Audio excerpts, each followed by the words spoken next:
Hopefully she's able to bounce back here and get back in this match.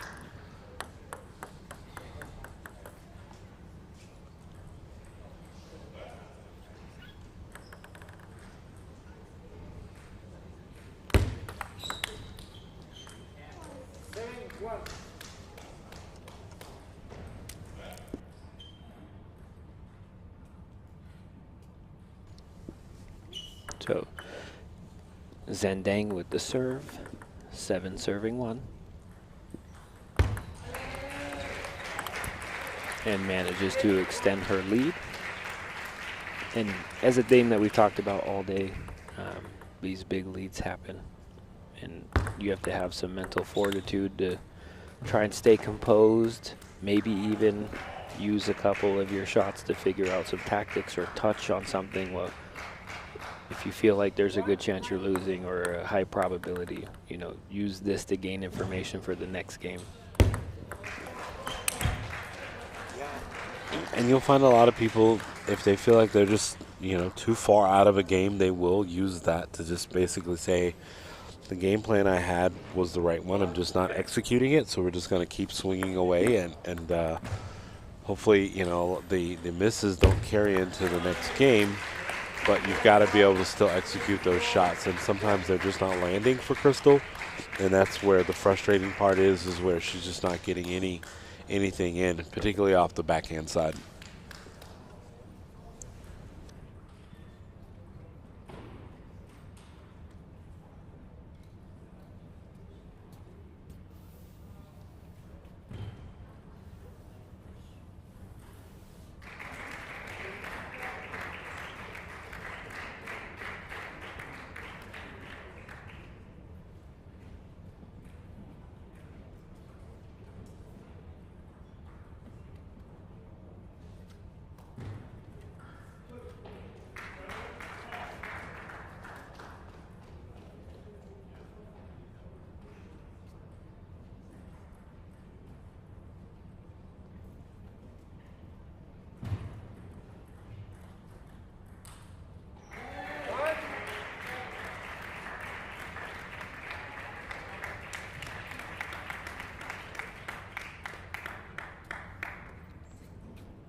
Play here is resumed.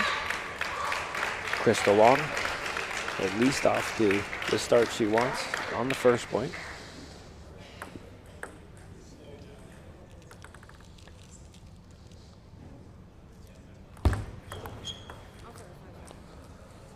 And there you have it, just another sign of things not going your way as the push down the line clips the edge and carries out wide.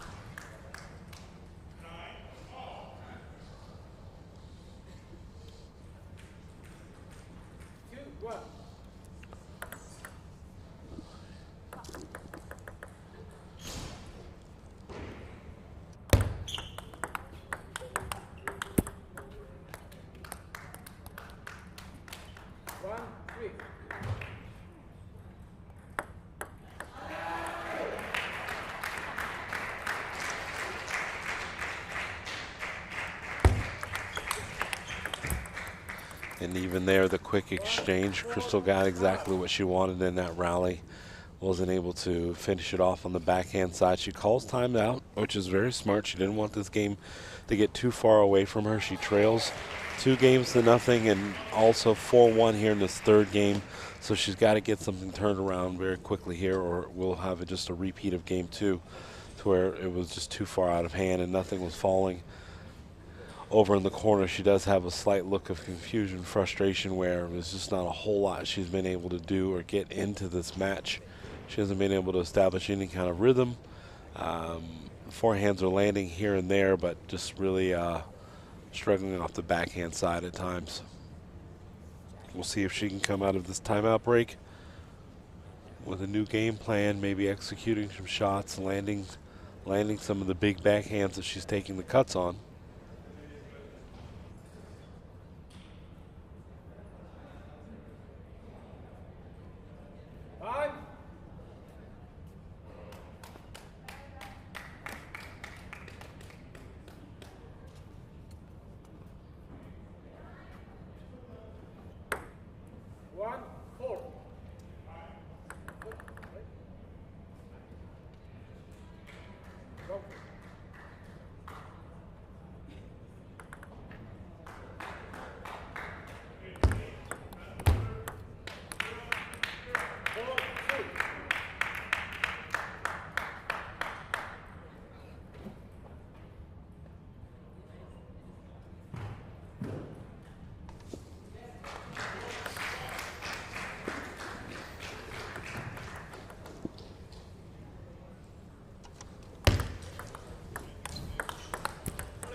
And that's a good 1-2 combo there as Crystal Wong pushes short wide to the forehand of Zen Ding.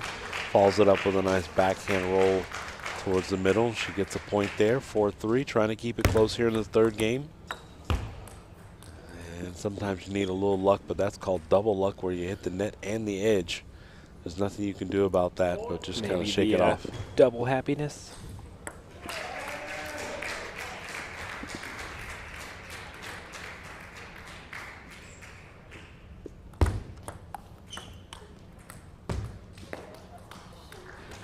Again, looking for the forehand. Big topspin out wide to the Zen Ding backhand, but it just sails long.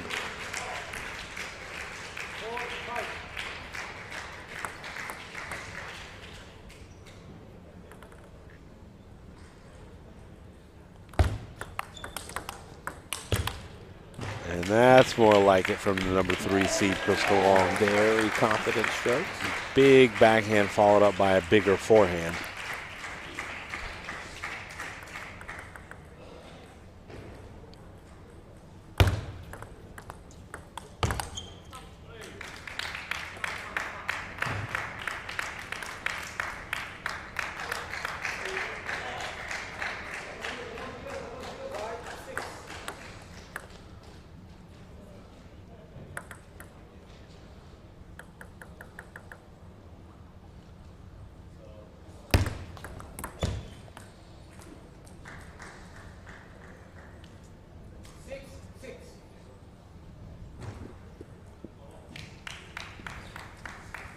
So still putting up a good fight is Crystal Wong. With the serve, let's see what she can do.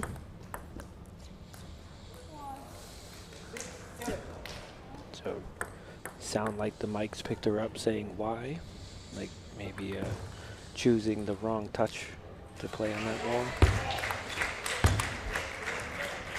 And it's a wonderful aggression, and I think the correct line to play, and just misses the forehand ever so slightly.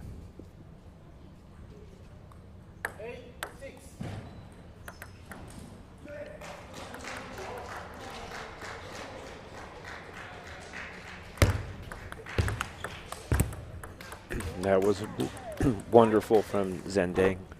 Almost hard to see the subtlety in it, but she stayed on top and covered that ball and placed it just perfectly. You don't always have to win with power. You just have to make sure they can't hit the ball back.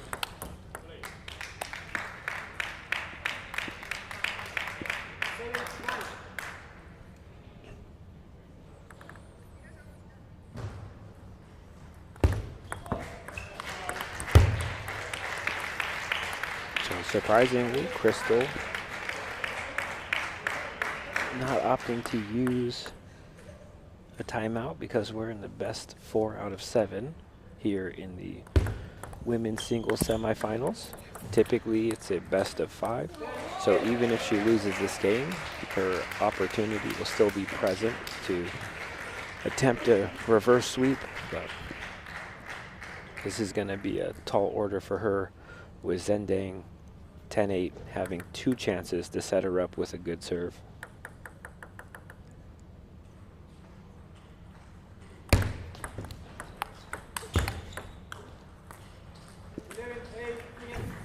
And the rally going the way of Zen Ding.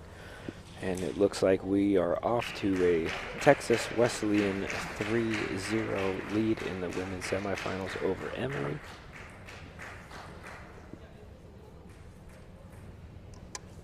Ding making very good work, handling business there, Logan, in this semifinal. Get on the court, get off the court, try and get some rest. It's been a long weekend for them. Obviously, these athletes are in great shape, but the less energy she has to expend out on the court, the better. Congratulations to Crystal Wong of Emory for making it to the semifinals. It's a great run from her. We hope to see her back next year and advancing all the way in through singles, as well as a strong team there in Emory and the co-ed side of things. Correction, we've got one more to go. Semifinals are best of 7.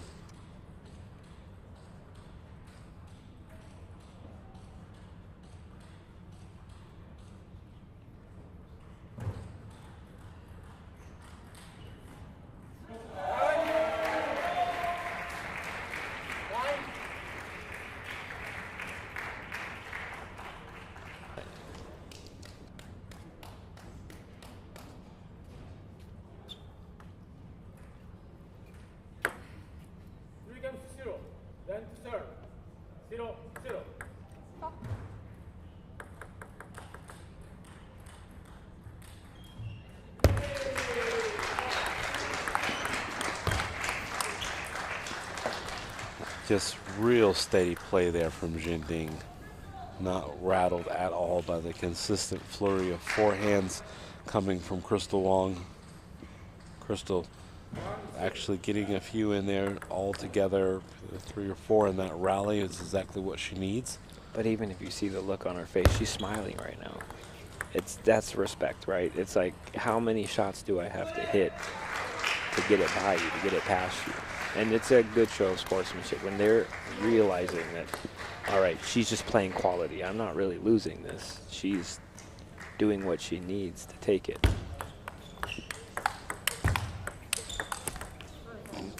And just like that, I mean, he got the net, maybe a little net edge there for the unreturnable ball, but Crystal opening with 3 just amazing shots to get the rally started. And those are almost kind of deflating, right? You're sitting here doing what you can. You're trying to get back into, you're already down, and then they catch some luck as well. So see if she can shake it off and find a way to get back into this. See if her coach is willing to chat with her or maybe call a timeout. Because at this point, if she does lose this game, then her hopes of being the women's champion will be stifled.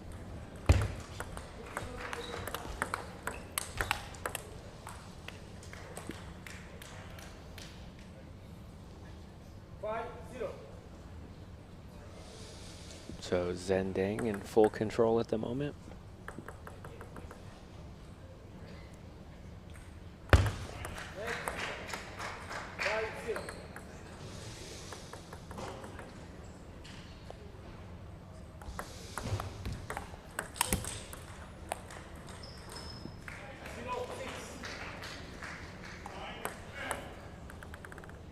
And Logan, this is a tall task to come back from.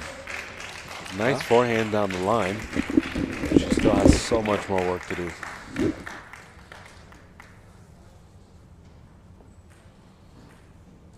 Well, I mean, she accomplished 1 out of 6, so take it 1 point at a time from this point forward. Just try to not think about how big the task is, but just incrementally win as many rallies as you can. And I mean, that's all you can ask for at this point, is play each stroke to the best of your ability and hope it ends up in your favor. So, and Zen gives her 1 right there for a little bit of help. She's not going to miss like that too many times, but being able to not add a mistake and give it right back to her is going to be very helpful in trying to bring this game back up all square.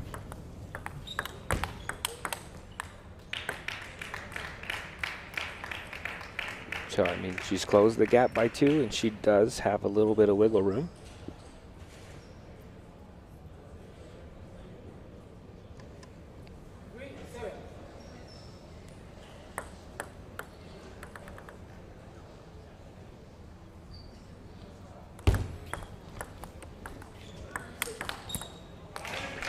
And that just might be the shot that gets her going, and she's able to take a very nice backhand loop up the middle.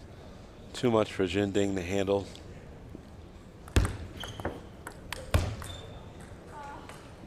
Again, the forehand just letting her down. And that's one she wants back. You can see it. She's shaking her head, and she looks a little defeated. But, I mean, it's not over yet, so hopefully she's can get her spirits back up and kind of just play the, you know, the best she can. So, I mean, she's still in this. Like, 3 points is nothing in table tennis. Yeah, it's nothing, but we also just need to see something. She would be relying on some lucky balls, some unfortunate errors coming from the paddle of Zen Ding, and Zen Ding just played a very clean match overall, somewhat mistake-free. So Crystal's going to have to really dig deep to get back in this. And it starts right there with a beautiful backhand into the middle. The one thing she can try and take advantage of is if Zen Ding's going to try and let her make 2 mistakes rather than pressing the pace and playing as aggressively as got her into this position, you know, Crystal might be able to catch her sleeping.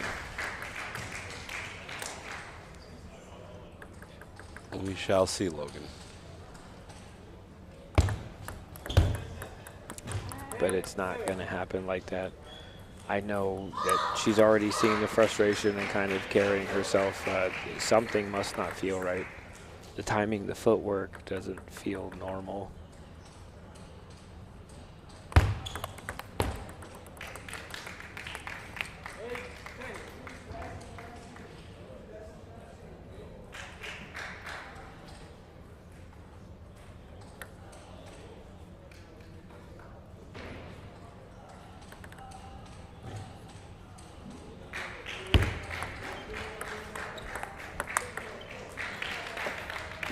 Crystal's still in this. She can pull off one more. We're going to deuce. And at least it's kind of like a reset mentally. A little mini game. First one to 2 points ahead of their opponent.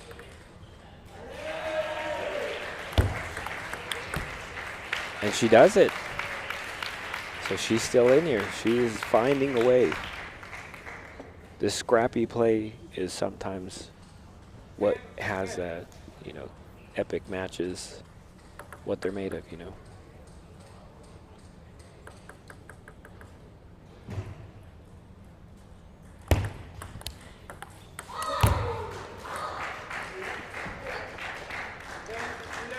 And again, another errant forehand. Just struggled all the way around on both sides. Forehand and backhand when she tries to attack.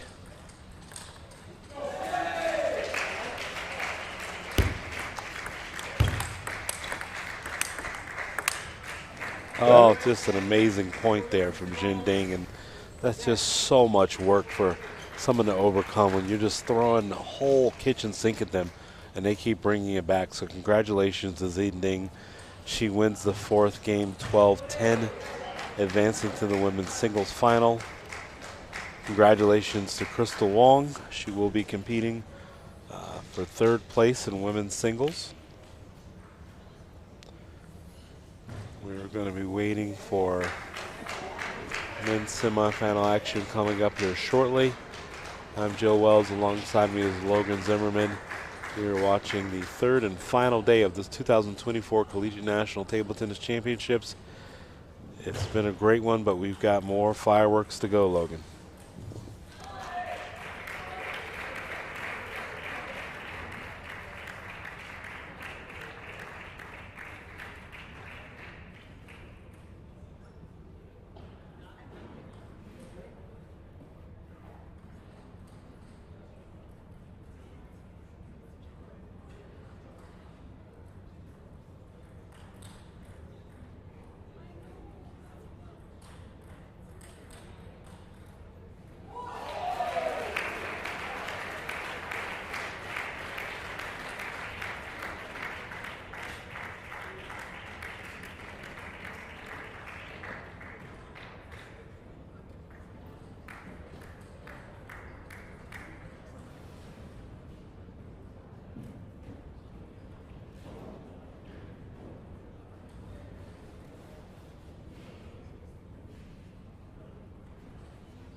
First men's semifinals taking court 2.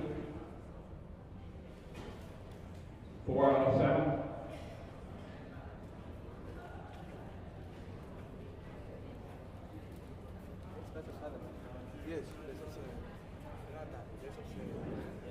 All right, men's championship singles semifinal. Umpire Felipe Castaño. From California, Nikhil Kumar.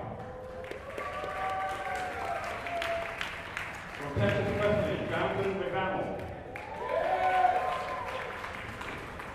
Assistant umpire, Thomas Hughes.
Thomas, 0-0.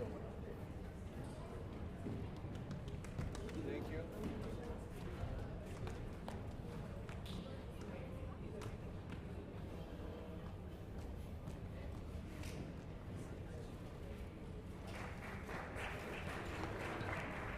Please, blue or red? Blue.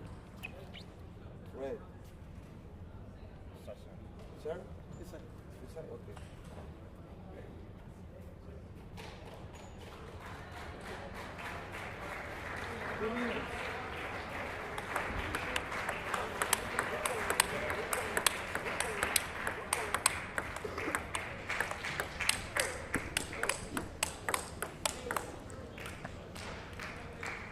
And here we go, folks.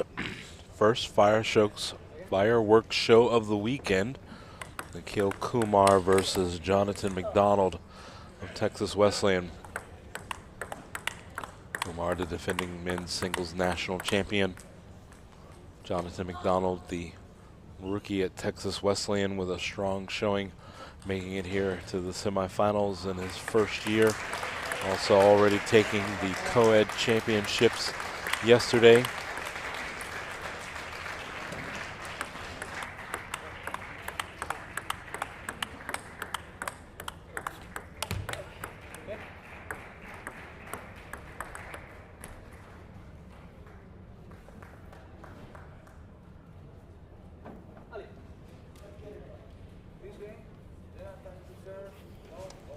Out on table number 2, Angie Tan punches her ticket to the women's final, defeating Jia Qin Lin of Texas Wesleyan. She will face Zen Ding of Texas Wesleyan in the women's singles final.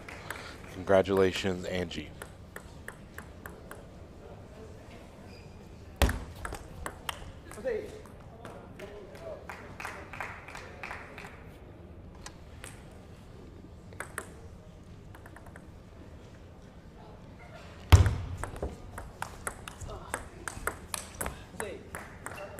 We've seen Jonathan play over the weekend. He's very comfortable getting off the table, using his wingspan, Logan. It's going to be a tall task for him, though, as Nikhil's very good at moving players all around the court, in and out. So as Nikhil, I look for him to see Jonathan stepping back immediately. He's going to want to play some very sharp angles.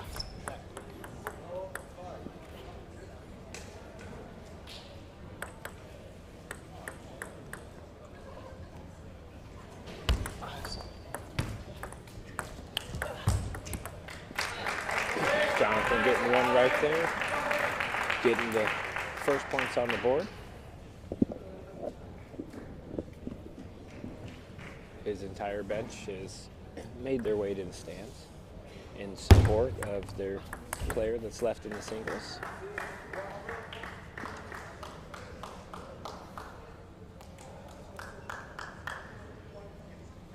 One of the wonderful things here about the teams championships, you have the teams and the singles, and you kind of have a group behind you cheering you on, not just random spectators picking their favorite players, but actual people that have a vested interest in your success.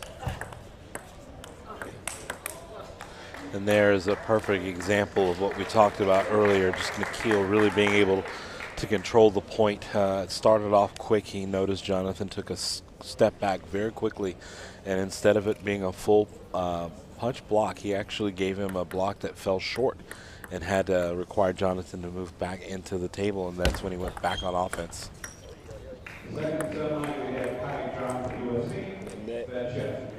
inside out backhand, mixing things up there.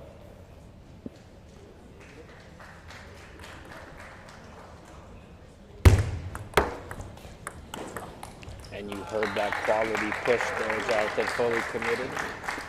Getting a nice quality push followed by a wonderful forehand loop.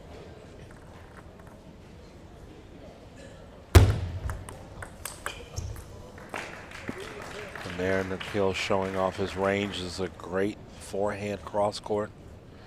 Again, that's a tough angle. He is a lefty, so it's going to come into the typically the weaker side of most opponents.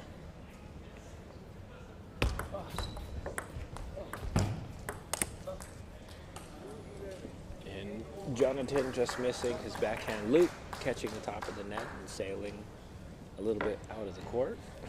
Both players going back to their respective coaches, and both have, wonderful, smart, strategic players themselves in their corners. So this is actually going to be, quite interesting to see how the tactic change-ups, affect the play and how much influences the coaches can have on, the game itself. Because these are both two talented players that can follow a game plan and strategy, and they have two tactical thinkers, tacticians in their corners. Yeah, and out on court number 2, the other men's semifinal is underway. We got Kai Zhang of USC versus Ved Shah of UC Berkeley.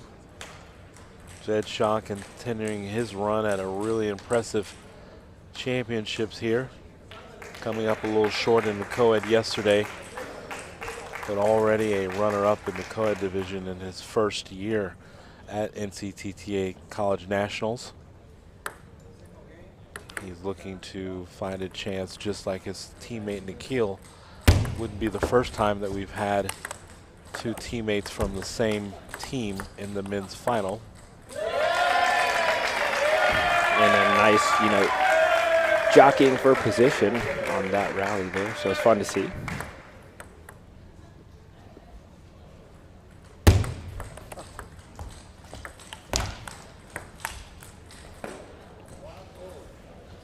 Jonathan just a little timid on that forehand as he tried to place it versus overpowering, and he actually carries it just long.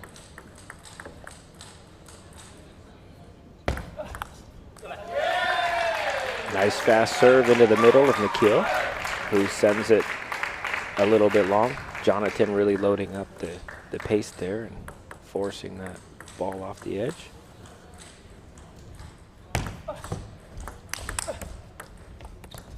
Unfortunate net ball there. Nikhil immediately apologizing.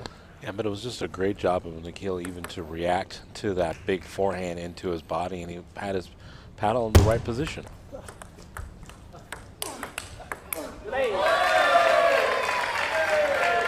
Nikhil saying one more, one more. Looks like he thinks if he one more hit the table that rally went his way.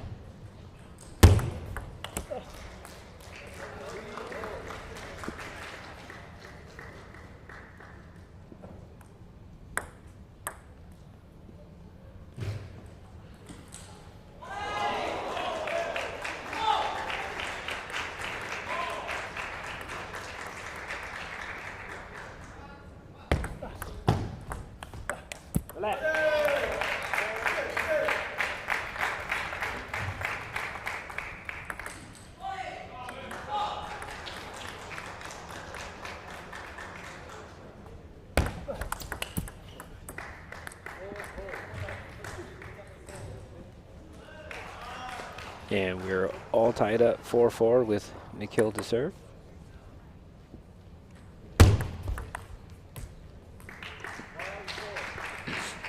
Nice short to the forehand serve. One of the harder strokes in table tennis. It's kind of tough to play that ball if they put some quality spin on it.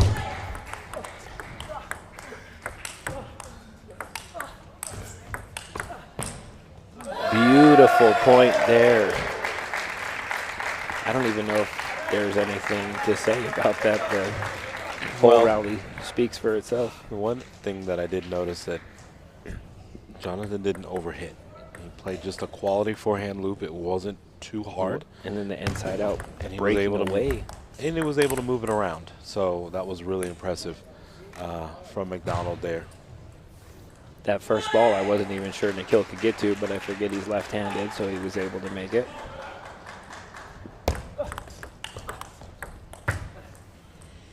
And unfortunately, Jonathan earns a shot there that set him up for his forehand, and it just slips off the face of the paddle. Excuse me, sir, there's no food in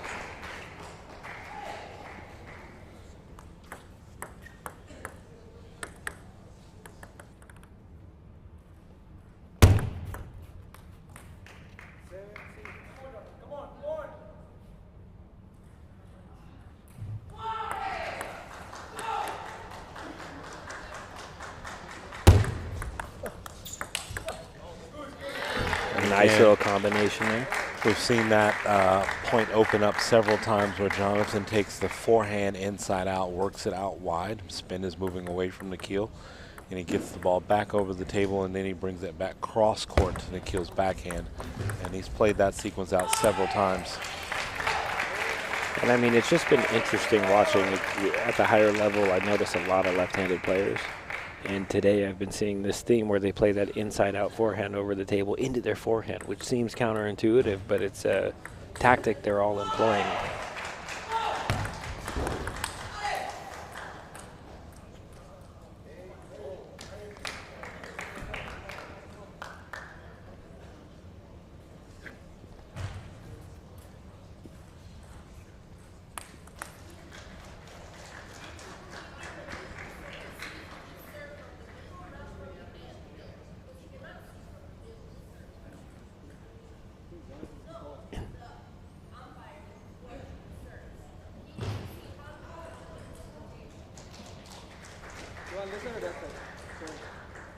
And again, I know, but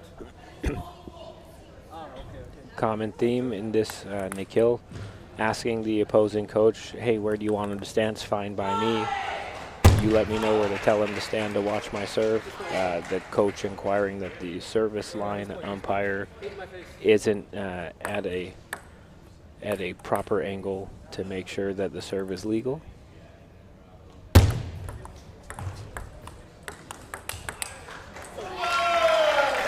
Yeah, and I'm not really, it's one of those things where it's questionable for the coach on the bench to determine Intervene. where an umpire should be standing.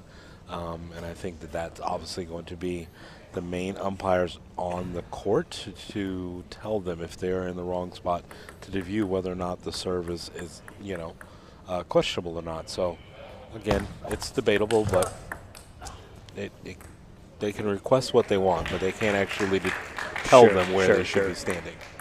But yeah, final call up to our officials. Absolutely. But both of the coaches are very decorated players, so I'm sure they know the rules, and I'm sure some of it's gamesmanship on top of, you know, wanting to, oh, just wonderful backhand there from Nikhil.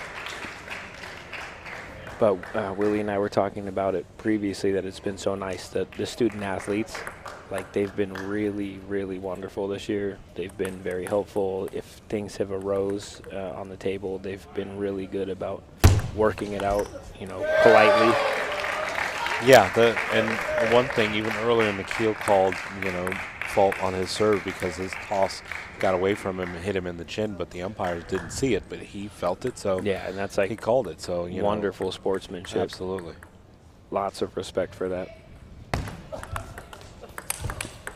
And Jonathan is there. I mean, Nikhil just crisp shots. Looked like he had Jonathan hitting behind him, and Jonathan's touch. Yeah, and Jonathan comes back and takes game number 2, 12-10.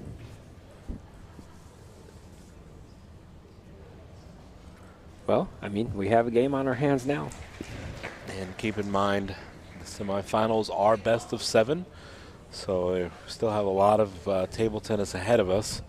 If you're just tuning in, you are watching the final day of the 2024 Collegiate National Table Tennis Championships. We'd like to take a moment to thank our sponsors: Yola, Visit Eau Claire, Pong Space, Bluestone Designs and Creations, United States Coast Guard, NCTTA, and its wonderful staff and volunteers here in the beautiful city of Eau Claire. Everyone has been really hospitable, so kind. We've haven't been here in a while. It's been about 7 years, but the venue has been great for us, and the athletes have had a wonderful time. So we've just really enjoyed our time here in Wisconsin in this beautiful April spring we have going on here. But as we come out of the game timeout, again, we are knotted at 1-1 here in this men's semifinal number 1. Jonathan McDonald of Texas Wesleyan versus Nikhil Kumar of UC Berkeley. Game number 3 underway.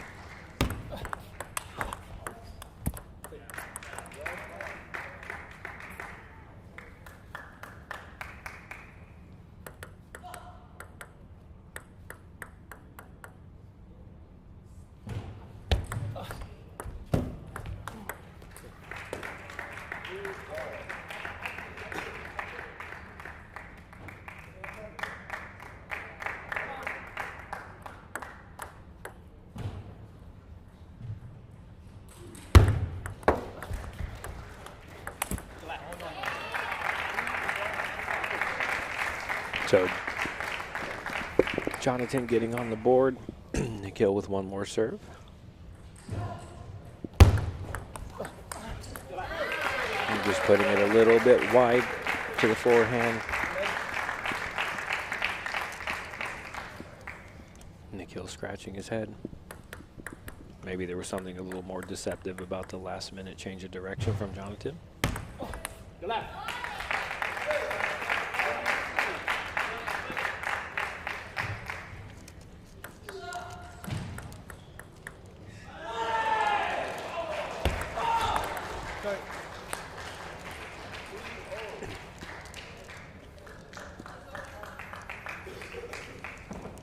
Nikhil apologizing there because his backhand, it was great off the bounce, you know, taking the time away, but it did catch the net. Fortunate for Jonathan. Oh, beautiful counter loop down the line, inside out.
Find ourselves all square for the series. Nikhil Kumar back with the serve.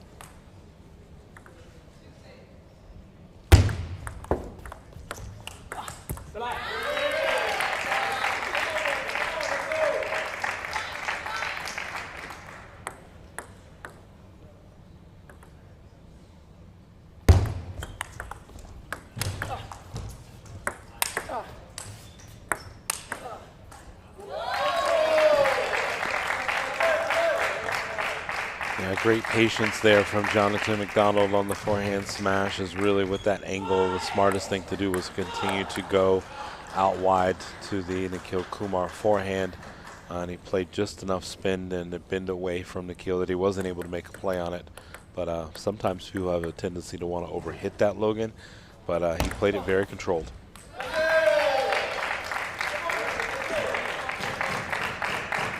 And what was a close match, we're finding Jonathan starting to get some momentum moving his way.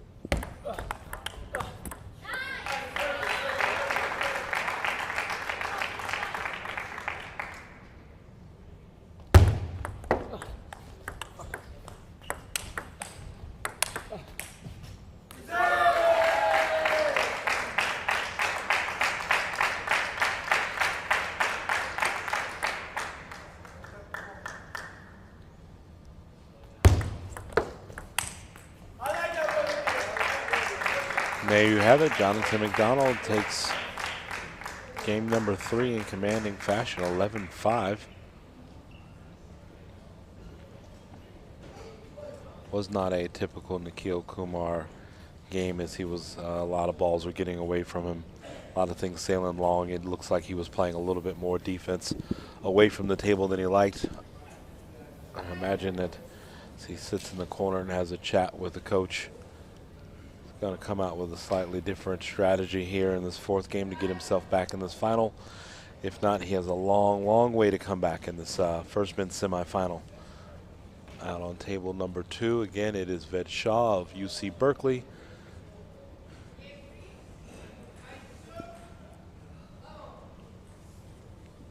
Looks like he is eye up on Kaijin 2-0.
Here we are in game number 4 early. Jonathan McDonald off to a good lead. A beautiful backhand down the line. Nikhil did a good job just to be able to get a racket on it, but then Jonathan takes a forehand smash up the line.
All right, and a timeout called. I mean, Jonathan kind of has the momentum right now.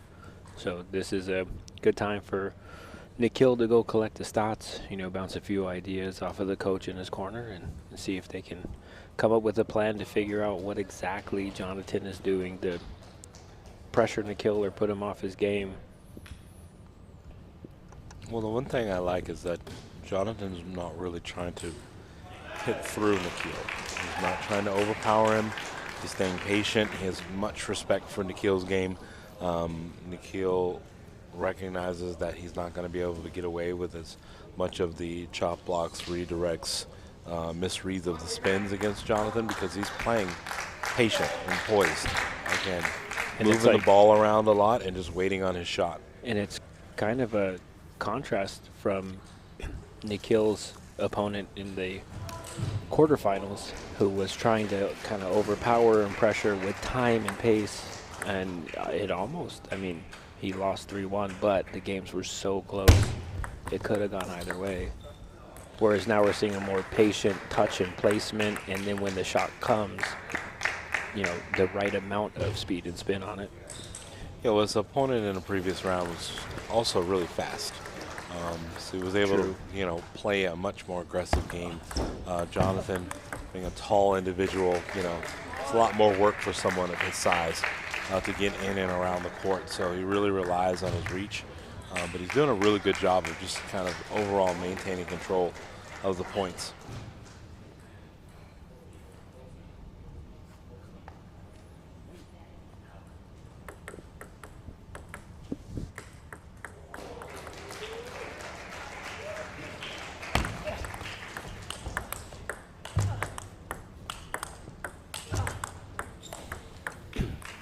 And Nikhil choosing to block him down. Very interesting change of pace there. Yeah, almost looks like a Jeremy Hazen style point where Jeremy will elect just to stay in his block and wait for the person to miss. Is like, hey, you keep ripping. I see you taking these big cuts. I'm just going to keep blocking them down until you miss, and that's exactly what happened.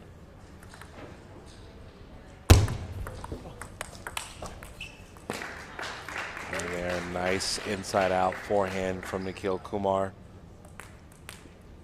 Gets himself back in this match with a 1-point lead, 7-6 in game 4. So it looks like the timeout and the coaching combined have been the right move and firmly shifted the momentum back in Nikhil's favor.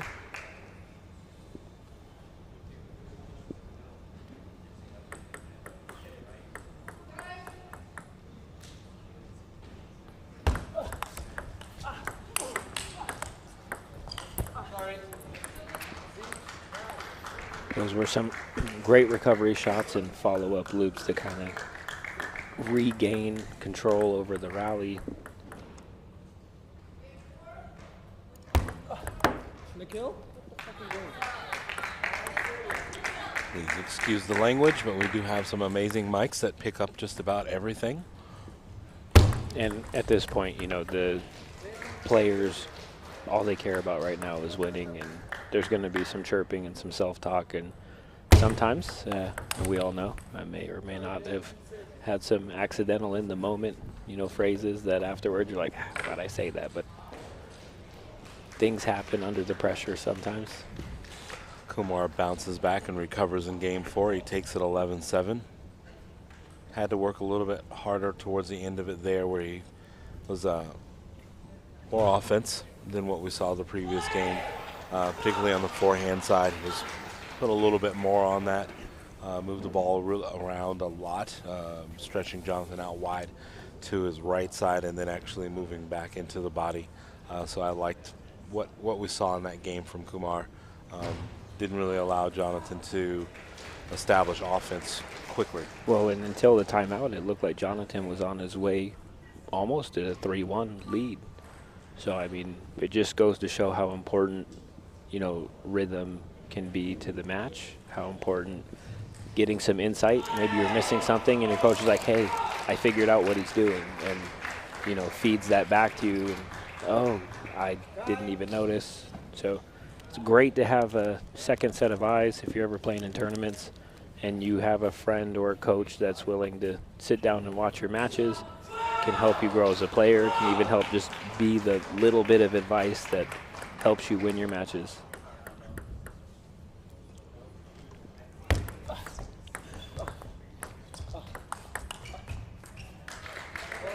Just a nice backhand loop there out wide. Caught that ball so cleanly. McDonald did a great job of keeping it low, but Keel just really did roll that backhand beautifully out wide.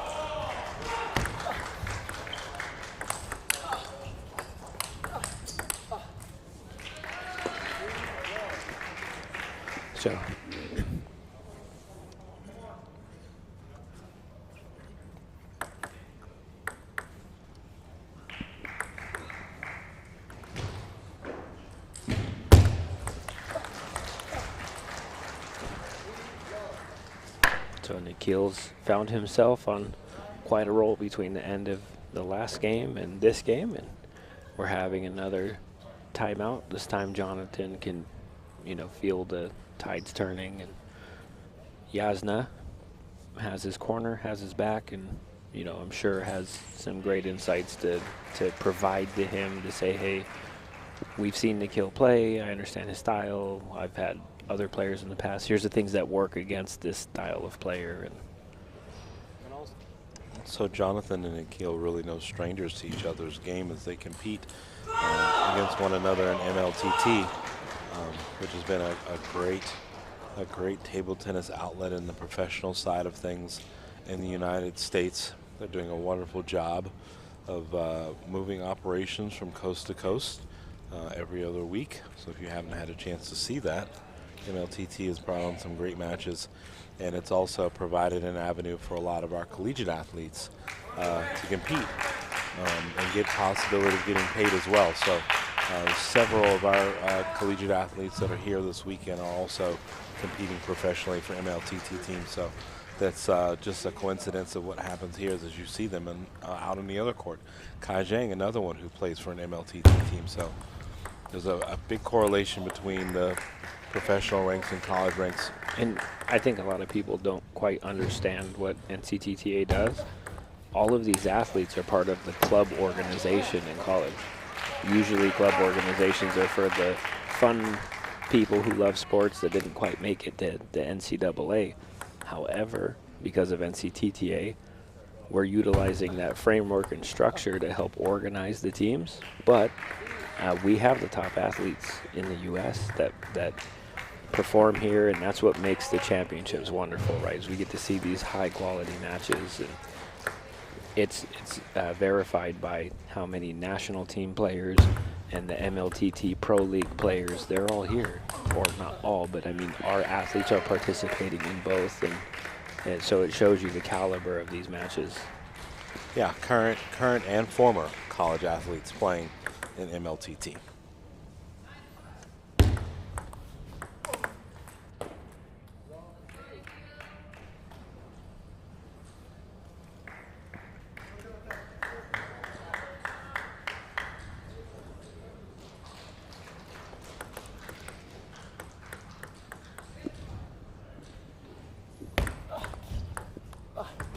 Nikhil, push the ball.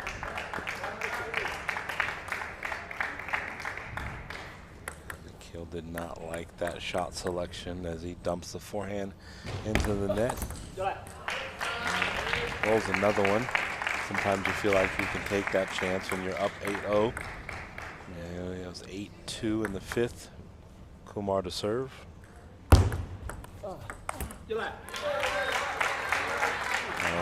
Nikhil doesn't want to get too loose here with his lead. He did have an 8-0 lead. He's lost 3 straight points. Player of Jonathan McDonald's caliber can make a quick run, and next thing you know, it's 8-all.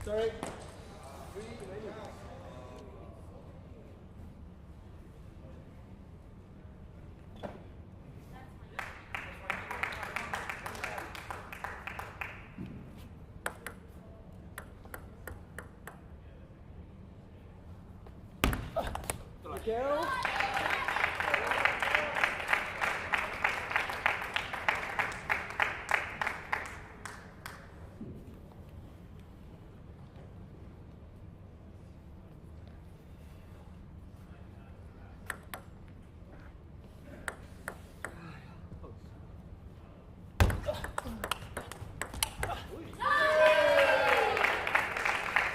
Just great quality all around.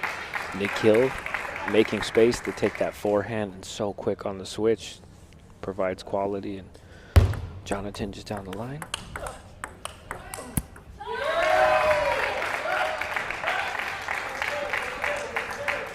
And the Texas Wesleyan player is clawing his way back into this match. And unfortunately, when you starting to get some momentum on your side, those kind of small things take it away. But follows it up with a wonderful, confident attack there.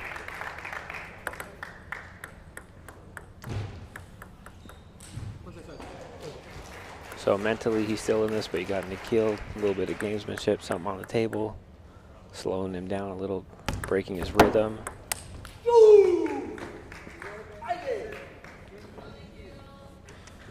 And there, Nikhil closes out game number 5, 11-7. He has one game for punching his ticket to the National Championship Men's Singles Final and a chance to repeat as the singles champion.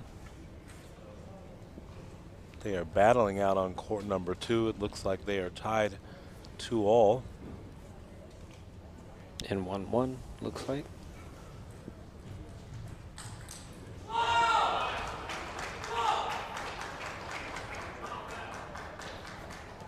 So during the break, if y'all want to take a look over at table 1, or if you have the ability to run 2 monitors, you can watch both live streams and catch all the action here in the men's semifinals.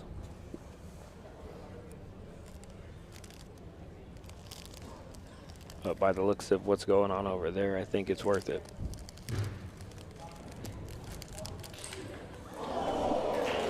And you all heard the crowd roar there as Kai Zhang rips a backhand for a winner. Great stuff all the way around.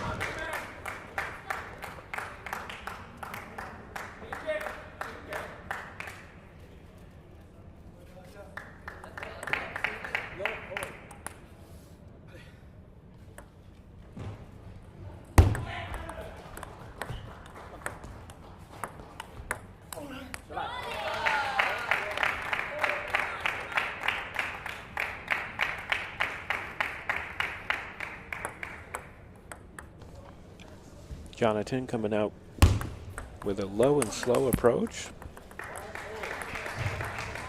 And then Nikhil just hammers one home to tie it up 1-1.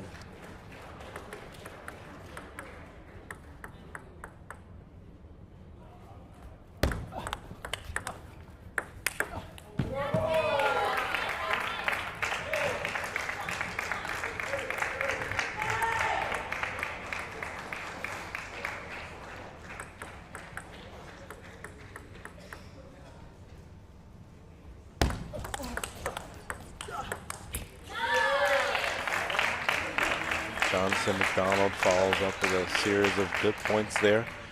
He leads 3-1 in game number 6.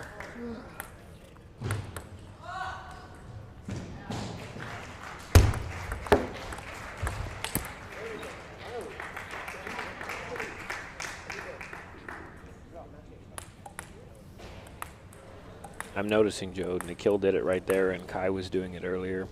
Kind of that Truls Moregard backhand straight up the back of the ball. Looks like it's starting to make its way into the meta.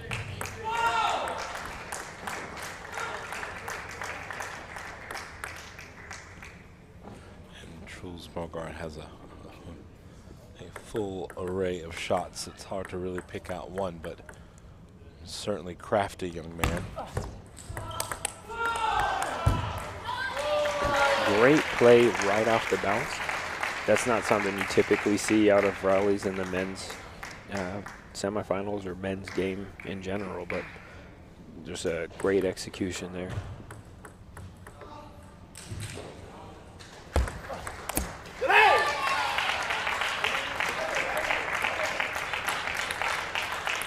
Did we just hear a chole out of Jonathan? Could be from anywhere.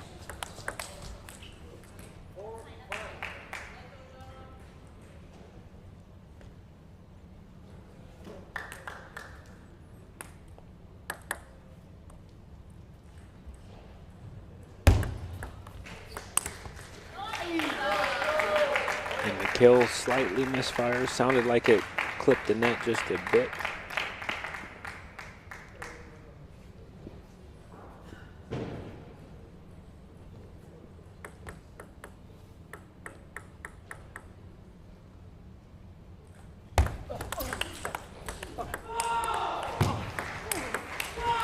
Oh, bold choice there from Jonathan to speed that up as quickly as he did. And McHale comes out on the end of it. I'm not sure the finger, if there was some kind of net ball or something that we couldn't see, but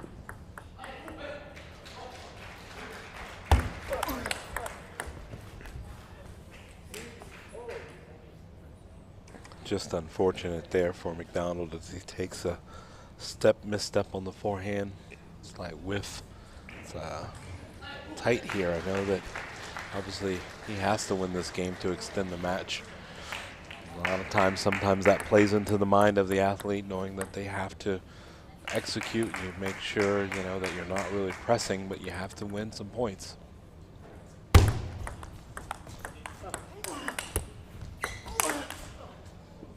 I mean, great awareness there, great anticipation to instantly hear the ball hit the net, see the ball hit the net, and rush in to be close enough to pull that smash off.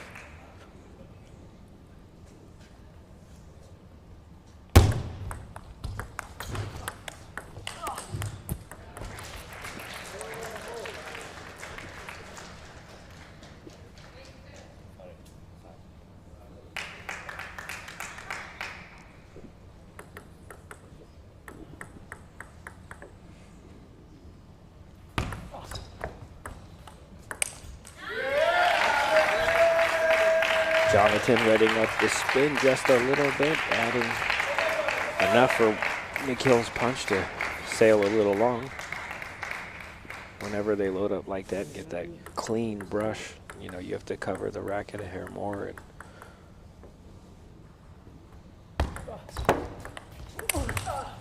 And McHale going for the big power forehand.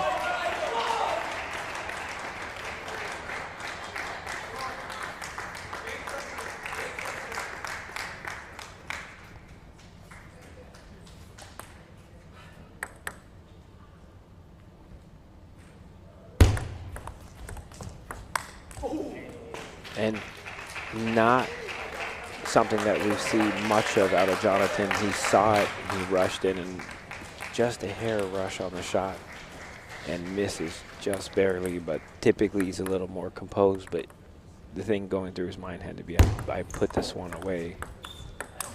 All right, that ball catching the net and staying on the kill side. So we're at 9-9 with Jonathan with the serve, so he has two opportunities to kind of set up strategically a way to maybe win this 11-9. But he has to win at least one of them if he wants to play in deuce.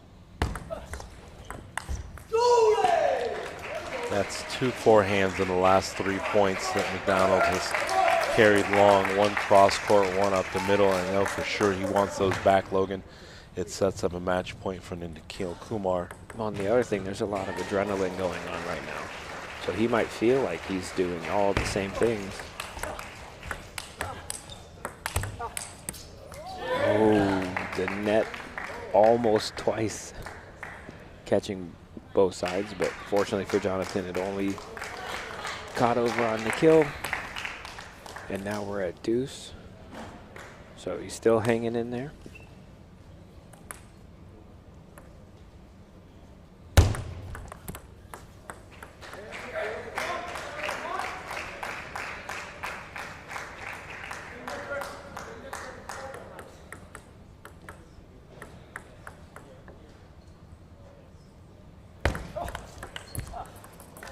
And there you have it, Nikhil Kumar, their 2023 champion, punches his ticket into the men's final for an opportunity to take the 2024 crown.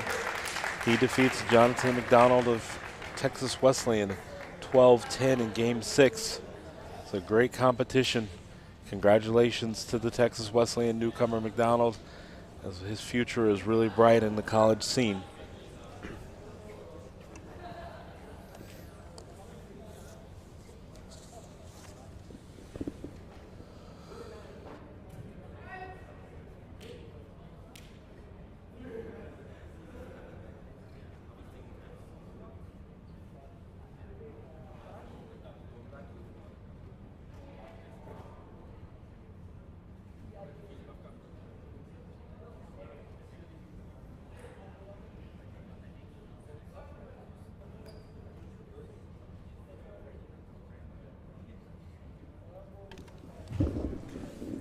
All right, and the video crew has just confirmed that this is going to end our stream for Table 2. There are only a few or handful of matches left. We're going to have both finals coming up on Table 1 here shortly upon the completion of the men's semifinals second match that's on Table 1. Right now we have a nail biter. The two players are tied at 2 games to 2 games, and it's 12-12 in deuce. So switch on over for the action there. Last thing we want to say is, thanks to our sponsors. We have Yola. You can visit their website to get all your equipment needs for table tennis and pickleball, as well as visit Eau Claire, wonderful host that has made our stay here truly enjoyable and has accommodated our needs. Pong Space, wonderful place to find table tennis in the U.S.